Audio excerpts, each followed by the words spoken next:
বাড্ডা থানার ভারপ্রাপ্ত কর্মকর্তাকে অপসারণ দাবিতে বিক্ষোভ করেছেন স্থানীয়রা। তাদের অভিযোগ, বৈষম্য বিরোধী ছাত্র আন্দোলনে নিহতদের পরিবারের পক্ষ থেকে মামলা করতে চাইলেও তা নেওয়া হয়নি।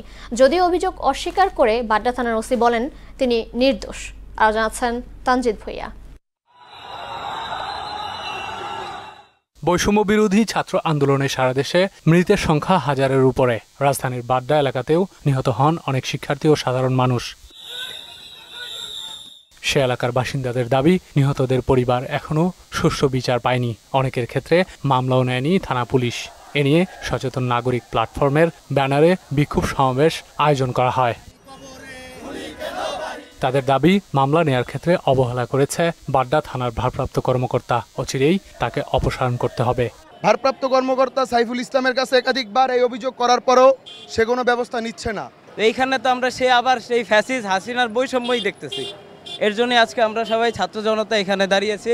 প্রশাসন হেলাফেলা করতেছে, এর জন্য আমরা প্রশাসনের বিরুদ্ধে বাড্ডাবাসী তথা সারা বাংলাদেশের জনগণ একত্রিত হয়েছে। যারা ভিকটিম তারা মামলা করেছে, কিন্তু ওসি সাহেব এবং প্রশাসন আমাদের এই খুনিদেরকে গ্রেপ্তার করতেছে না। বরঞ্চ এই পর্যন্ত যে মামলা আমরা করেছি সেই মামলায় একজনও গ্রেপ্তার হয়নি। পরে বিক্ষোভ সমাবেশে হাজির হন অভিযুক্ত কর্মকর্তা। বলেন, আসামিদের ধরার চেষ্টা চলছে। সবকিছু তো আইনের মধ্যে থাকতে হবে, আইনের বাইরে যেয়ে আমি কোনো কাজ করতে পারবো না। তাই সেই বিজ্ঞ আদালত থেকে যেগুলো নির্দেশনা দেওয়া হয় সেগুলোও মামলা নিচ্ছি। সেখানে যদি কোনো ত্রুটি থাকে সেগুলো বিজ্ঞ আদালতকে অবহিত করছি। ছাত্র আন্দোলনে নিহত পরিবারকে প্রয়োজনীয় আইনি সহায়তা দেওয়ার আশ্বাসও দেন তিনি।